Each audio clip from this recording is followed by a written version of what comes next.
Hey guys, how you doing? Thought I'd do a little video this morning before I go for my morning run. I've had a few people ask me about coaching and how I fell into it and things like that. And anyway, so I started doing martial arts with my dad from about the age of 5, and then started doing commercial judo at about 7. My first day and I was pretty obsessed. I'd be up early in the morning training. I made my own little dojo at home, training all the time. And I loved the martial arts, like my home unit, like my family wasn't the greatest. And so for me, I think mum started taking me to judo to kind of show me a better role model than my, alcoholic and aggressive father. So I had some super good role models. He was a national selector in judo, I believe, and he's who I bought my first gi off when I was like 7. So anyway, I'd never really thought about what I wanted to do with my life or anything like that. All I did was train and play sport. And then my very first day at high school when I was 12, they asked us to fill out a form with all the different possible career paths on it. And I looked at all of them, and I'd never really thought about it before. I came from kind of a blue collar family, I guess. Mum was an English teacher, dad had been in the military and then ran a sports shop. And so I looked down the list and there was absolutely nothing. I mean, physio, I was thinking about that maybe a little bit. But after a lot of consideration, I made my own little box at the bottom of the form and put professional martial arts coach. And that was the defining moment for the rest of my life. It sounds kind of corny, but it's absolutely true. And as a result, my mum got called into the career guidance counsellor because they were concerned. Like, it wasn't the norm. And my mum said, well, if that's what he's decided to do, then you better support him, because whatever he puts his mind to, then that's that. Like, he's going to go 100% at it with or without you. So I was really surprised by that. I thought I was going to get scorned. But yeah, so like the career guidance counselor was like, well, if you're going to run your own gym, then you're going to need to understand how business works. So like economics class, obviously phys ed, biology, science, things like that, so I could understand the human body. And yeah, so like mum was pretty supportive. A lot of the teachers were really supportive. A lot of my school friends, well, to start with, nobody at school really knew except my best friend about like how involved I was. And then later on, people found out about it. I was in the paper and stuff, and then I was fighting all the time at school. But I was very lucky to have super high level coaches in tennis and table tennis, and in martial arts. So I got to see what professional coaching was very early in a number of different sports, so I could understand what professional coaching involved. So I had the bar set pretty high by all of my martial arts coaches. They were all exceptional. National selectors, Olympians and stuff like that. So and not just like in a lot of martial arts and a lot of really established sports like tennis and table tennis, who have been around for a long time in a very professional capacity, there is a pathway and qualifications for coaching. So I got to experience or receive that. And then once my instructors and coaches saw that I enjoyed helping others, that I could understand the mechanics of movements and enjoyed explaining it to people in simple terms, then they supported me and started like coaching me on how to be a coach from a very, very young age. So I was teaching Taekwondo when I was 14 or something like that, 13, 14. And my coach was the head of the World Taekwondo Federation who ran the Olympics. So I was very, very lucky in that respect, but I got to know what professional coaching involved, how deep it got, and to be honest, like, it's exhausting if you're doing it really, really well. Especially kids. I take a lot of pride in how I train kids, the amount of effort that I put into each individual child, trying to understand best like where they're coming from, their family situation. A lot of the kids that I train have autism and ADHD and a plethora of other things these days, and I try and almost look through that. I try not to pay too much attention to it, unless it's disruptive to class, and then I'm even considering doing a special class for spectrum kids, because I think that every child, every adult as well, every person really deserves to be able to feel safe and confident and to be able to participate in jiu-jitsu and martial arts. So I've had a couple of kids lately who just can't fit into a normal class, and I've had to let them go. But as a result of that, I'm seriously considering, and I'm looking for somebody in early childhood education who specializes in that area that I can co-coach with. They'll help design the classes, for example, with their specialist understanding of that area, which I don't have, and so I want to be able to just offer the best. Yeah, whatever that looks like, whether it's a lot of games, whether it's a lot of balance and coordination activities, with some jiu-jitsu in there, excuse me, then that's what I want to do. And that's my approach to coaching, is that I want to be the absolute best that I can be as a coach. I spend hours and hours a day, every day, pouring through leadership training stuff, understanding psychology better, understanding myself better, because you influence the teaching that goes on. So you have to understand yourself and how you're projecting what it is that you're saying, because you're going to be putting your own slant on it too, based on your previous experience and your psychology. In the same way that psychologists have to go through and be assessed by psychologists themselves, so that they can be self-aware, because like, we're not just a blank slate. I have experiences and things in my life, and sometimes I find going home after teaching kids class, especially if there's a kid there whose family background isn't the best, who seems a little traumatized by it, like, I'm affected by it for sure, because it reminds me of when I was that age and what I was going through. So but I think that helps me understand the kids a lot better. I mean, back in the day, I would probably have been described as ADD or something like that. I'm 54 now. I'm still out training anywhere from 3 to 5 hours a day.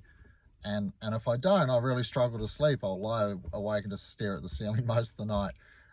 And I struggle to have rest days. So I understand that about myself, but it helps me better relate to all these kids. And the adults. Like, a lot of adults are medicated, a lot. Or, I wouldn't like to say should be medicated, but they have other coping mechanisms that they make me aware of. I'm very, very open with what I go through and have been through. And so a lot of parents come to me and they struggle because the school doesn't understand their child. He can't sit still, he's not paying attention, all these sorts of things.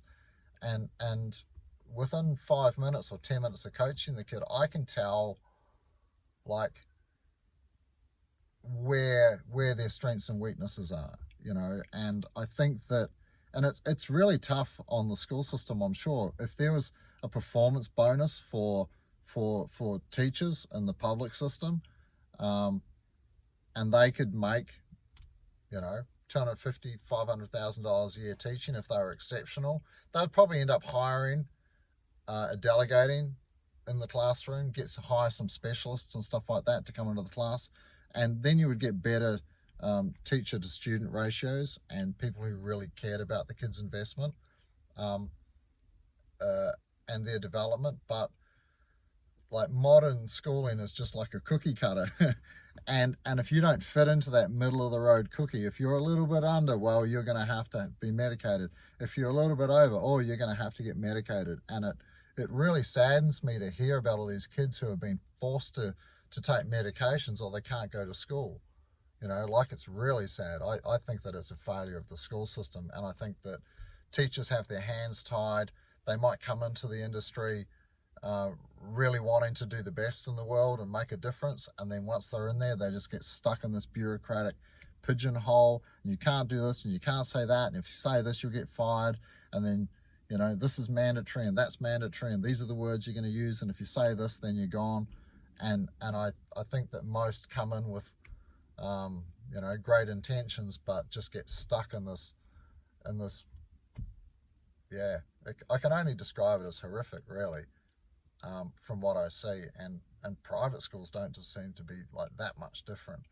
There are some schools that approach teaching differently, but they're few and far between. So I look at education because that's what we're doing. We're educating children, and it's not easy. I'm exhausted at the end of kids' classes because I get in there, I use a lot of energy, I jump around with them, I need to be able to match their energy, and you have to really pay careful attention to every single child and kind of guide them through the whole process.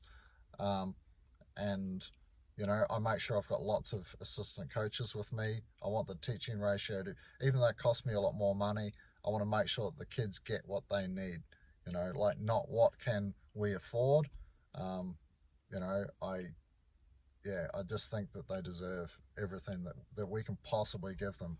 And just grabbing some blue belt and throw them in there, hey, you look after the kids' class because they're exhausting, I need my energy for other stuff. I don't think that's not going to be the answer at my schools anyway.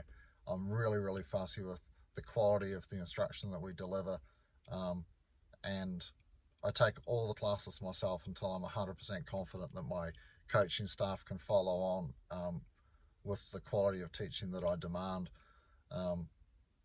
They're nervous about taking class because I set very, very high standards. I'm very rigorous with the way that we take the warm-ups, the timing of everything, the structure of the class, the way we communicate, how you project your voice, the tone that we use, the words that we use, and I want to make sure that everybody feels amazing on the mat. It's a fine balance between being strict and being a child.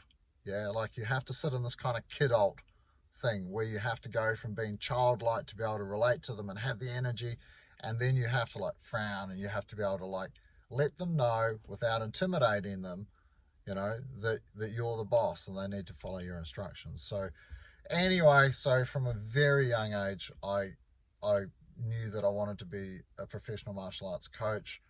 I was very successful in a lot of sports, successful in jiu-jitsu and martial arts.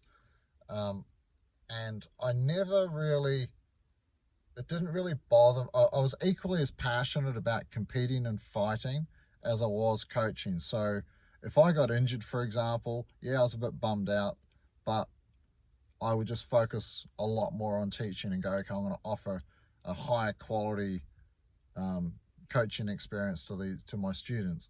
And even to this day, I'm very reluctant to jump in and wrestle, even with my advanced students, because I believe the class from start to finish, like that's my job, is to teach. So on the days when I'm not teaching, like that's when I'll get on the mat and do some training of my own.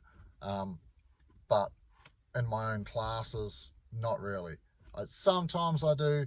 I try and focus, because if I'm on the mat wrestling and stuff like that, I'm not watching the rest of the class, and anything could happen. And if there was an accident that was preventable, for example, and I normally would have been watching everybody, and I would have noticed that, I don't know, somebody was getting close to an edge of something, or there were some heads near each other that needed separating and things like that, and there was a head clash, then I would feel responsible for that.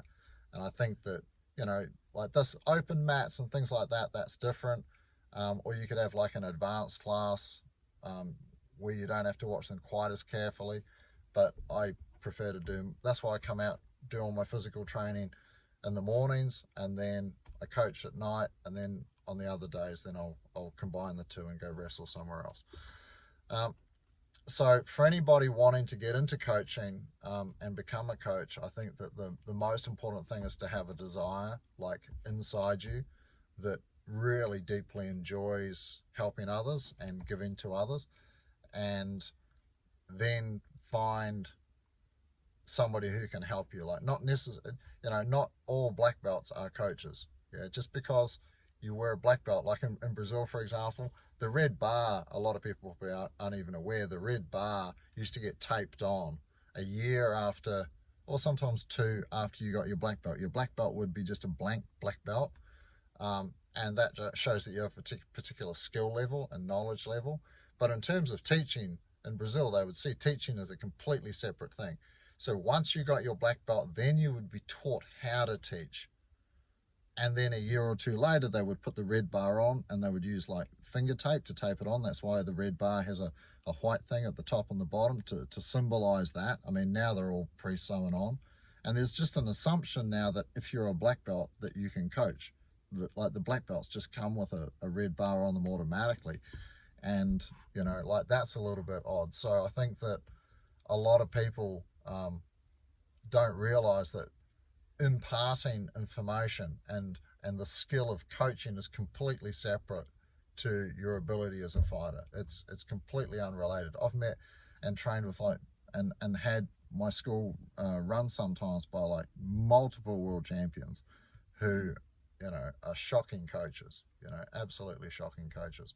Like they know themselves really well, and then they just want to produce a cookie cutter like them. This is what's made me successful, so this is what I'm going to do, regardless of who's in front of them. And personally, I don't think that's a great way forward, you know. Anyway, so if you have a passion for teaching, pursue it for sure, because I mean it's super rewarding. It's really it's a big internal and personal journey, because as I said, you have to really understand yourself well and get control of yourself and learn about how, even just projecting your voice in the right tone and volume, and learning how to use your diaphragm and not talking at the mat, like having your head up and talking almost towards the ceiling, because then the sound from your voice will travel through the room a lot better. The mat will just absorb your voice, like things like that a lot of people wouldn't even think about. So it's an amazing thing. I absolutely love coaching. I'll probably do it until the day I die.